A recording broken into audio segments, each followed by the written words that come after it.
20ஆம் நூற்றாண்டில் ஐன்ஸ்டீன் கண்டுபிடித்த அறிவியல் உண்மையை 1400 வருடங்களுக்கு முன் கூறிய குர்ஆன்.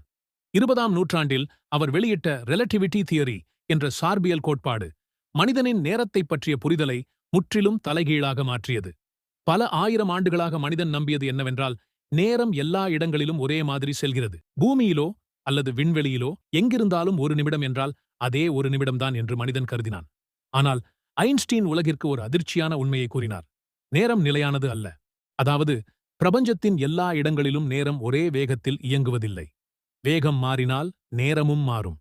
ஈர்ப்பு விசை மாறினாலும் நேரம் மாறும். இது வெறும் கற்பனை அல்ல. இன்று ஜிபிஎஸ் சேட்டிலைட் முதல் ஸ்பேஸ் சயின்ஸ் வரை அனைத்திலும் இந்த கோட்பாடு பயன்படுத்தப்படுகிறது. ஐன்ஸ்டீன் கண்டுபிடித்த இந்த உண்மையை விஞ்ஞானம் டைம் டைலேஷன் என்று அழைக்கிறது. அதாவது, ஒரு மனிதன் ஒளியின் வேகத்திற்கு சமமாக விண்வெளியில் பயணம் செய்தால் அவனுக்கு சில வருடங்கள் மட்டுமே கடக்கும். ஆனால் பூமியில் பல ஆண்டுகள் கடந்துவிடும். அதேபோல் ஈர்ப்பு விசை மிகவும் அதிகமாக இருக்கும் பிளாக் ஹோல் அருகில் நேரம் மிகவும் மெதுவாக செல்கிறது. அங்கு 1 மணி நேரம் சென்றாலும் பூமியில் பல ஆண்டுகள் கடந்திருக்கும்.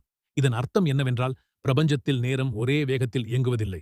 இதுதான் 20ஆம் நூற்றாண்டில் ஐன்ஸ்டீன் உலகிற்கு நிரூபித்த மிகப்பெரிய அறிவியல் உண்மை.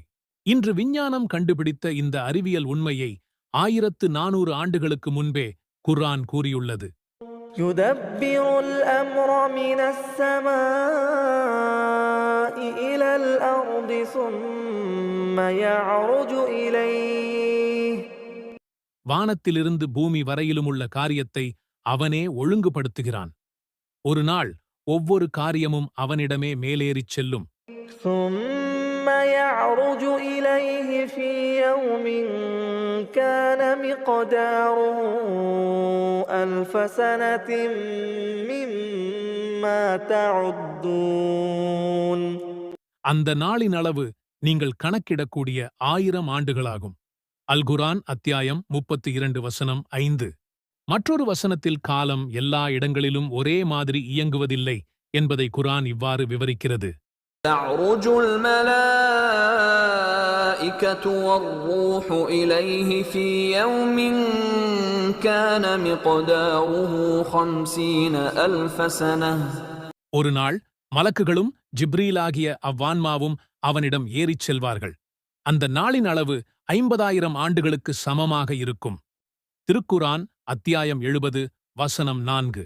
நேரம் எல்லா இடங்களிலும் ஒரே மாதிரி இயங்குவதில்லை என்ற இந்த ஆழமான உண்மையை எப்படி 1400 ஆண்டுகளுக்கு முன்பே குர்ஆன் கூறியது?